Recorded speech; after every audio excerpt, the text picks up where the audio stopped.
नेहा ने किचन में खड़े होकर गुस्से से रोहन की ओर देखा और तेज आवाज में बोली, देखो ना रोहन, तुम्हारी माँ सारा दिन बस सोफे पर लेटी रहती है या फोन में स्क्रॉल करती रहती है, घर का एक भी काम नहीं करती। मैं सुबह 6 बजे से उठकर चाय बनाती हूँ, नाश्ता तैयार करती हूँ, फिर झाड़ू पोछा, कपड़े धोने की मशीन चलाना, बर्तन मारना, सब कुछ अकेले करती हूँ। अब दोपहर का खाना भी बनाना है, लेकिन तुम्हारी माँ तो अपनी जगह से 1 इंच भी नहीं हिली। सुबह की चाय भी मैंने उनके बिस्तर पर जाकर रखी। क्यों? वो खुद उठकर एक कप चाय तक नहीं बना सकती। मुझे लगता है तुम सब ने मिलकर मुझे इस घर की नौकरानी बना दिया है। नेहा की आंखें गुस्से से लाल हो गई। उसने सारे बर्तन सिंक में जोर से पटके, कई प्लेटें आपस में टकराकर चटक गई।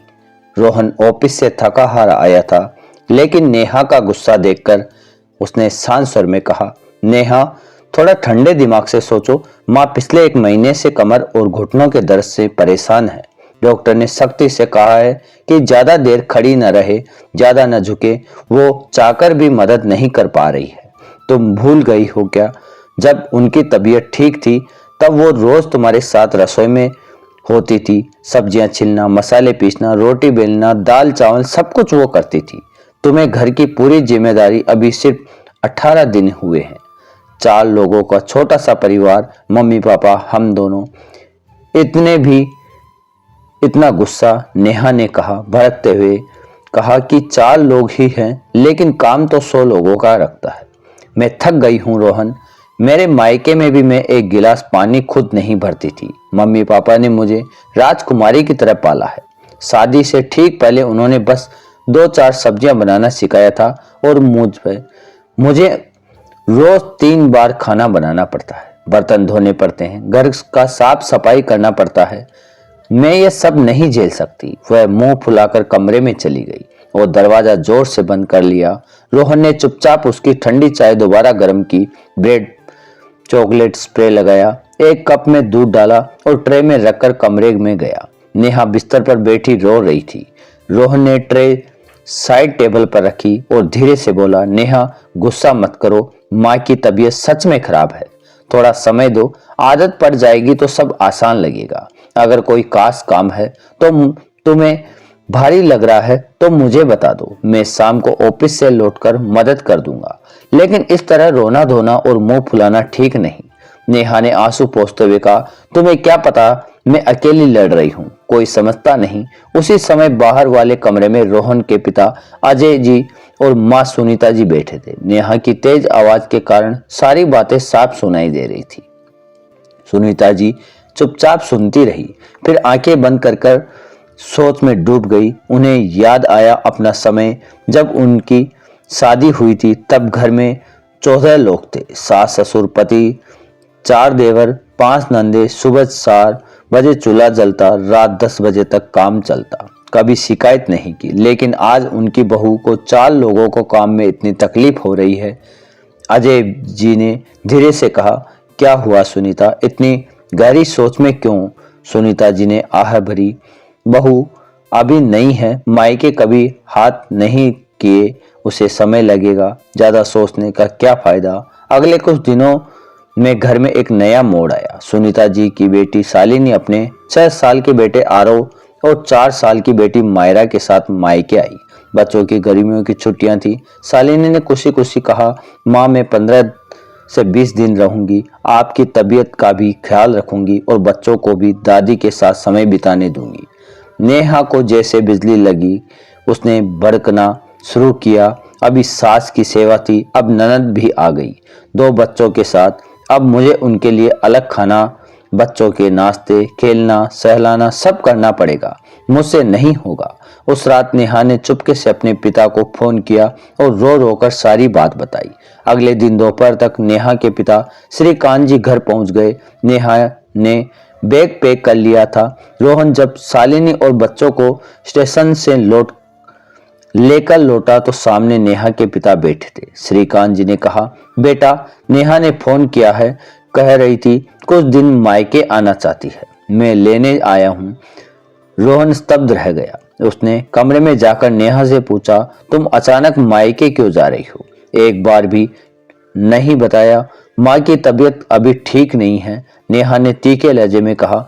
तो क्या तुम्हारी माँ की वजह से मैं अब मायके भी न जाऊं? अब तो तुम्हारी बहन भी आ गई है, वो कर लेगी सब। मुझे गर्मी में इतने सारे लोगों का खाना नहीं बनाना, मैं जा रही हूँ। शालिनी ने बहुत मनाया। भाभी, मैं तो आपके साथ समय बिताने आई हूँ। बच्चे भी कह रहे थे मामी के साथ खेलेंगे, लेकिन नेहा नहीं मानी और मायके चली गई। नेहा के जाने के बाद शालिनी ने पूरा घर संभाल लिया। सुबह उठकर नाश्ता, बच्चों को तैयार करना, माँ की दवाएं देना, खाना बनाना, घर साफ करना, सब कुछ। 18 दिन बाद सुनीता जी की तबीयत काफी बेहतर हो गई। शालिनी वापस जाने से पहले बोली, माँ आप भाभी को बुला लीजिए। सुनीता जी ने नेहा को फोन किया। नेहा लौटी, लेकिन अब उसका व्यवहार पहले से भी ज्यादा रूखा था। वो दिन भर कमरे में बंद रहती, मोबाइल चलाती, खाना बनाना तो दूर चाय तक नहीं बनाती। एक शाम सुनीता जी ने कहा, बहू चाय का टाइम हो गया, सबके लिए चाय बना दो। नेहा ने बिना देखे जवाब दिया, जिसे पीना है वो खुद बना ले, मैं मायके से चाय की पत्ती लेकर नहीं आई। उसी समय नेहा की माँ का फोन आया। वो जोर जोर से बोली, बहुत अच्छा किया बेटा, सास को मना कर दिया, क्योंकि वो बूढ़ी हो गई है, चाय नहीं बना सकती। मैंने तुझे इतने प्यार से पाला और वो तुझे नौकरानी बनाना चाहते हैं। रोहन ठीक उसी वक्त ऑफिस से लौटा और सारी बात सुन ली।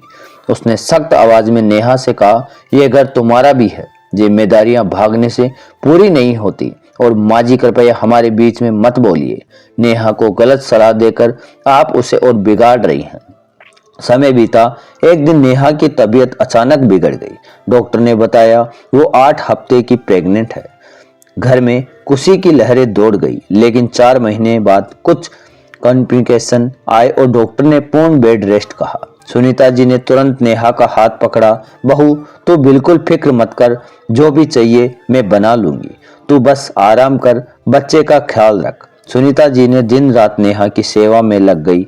जो भी खाने का मन करता, पनीर टिक्का, फ्रूट चाट, हलवा, खीर सब बना कर लाती। रोहन भी शाम को जल्दी लौटकर और नेहा के साथ बैठता, लेकिन नेहा की माँ ने फोन किया, नेहा कुछ दिन मायके आ जा, मैं तेरी बेहतर देखभाल करूंगी। पता नहीं वो सास कितना ध्यान रखी है। रोहन ने जानबूझकर हामी भर दी। नेहा मायके चली गई, लेकिन वहाँ हालत बिल्कुल अलग थे। माँ ने ज्यादातर बाहर से खाना मंगवाया, कभी किटी पार्टी, कभी शॉपिंग। नेहा अकेली पड़ गई।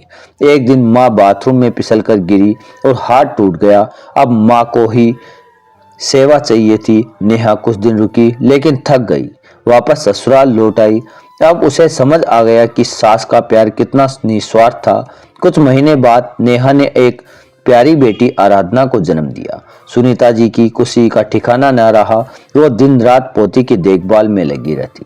शालिनी बधाई देने आई, दरवाजे पर खड़ी होकर बोली, भाभी क्या मैं अंदर आ सकती हूँ? नेहा ने आंसू भरी आंखों से कहा, दीदी आप ऐसे क्यों पूछ रही हैं, आइए ना। शालिनी ने व्यंग किया, माँ देखो आपकी हालत, काम वाली बाई जैसी लग रही हो। भाभी की असली माँ तो ज्यादा फिक्र है, क्यों नहीं उन्हें मायके भेज देते।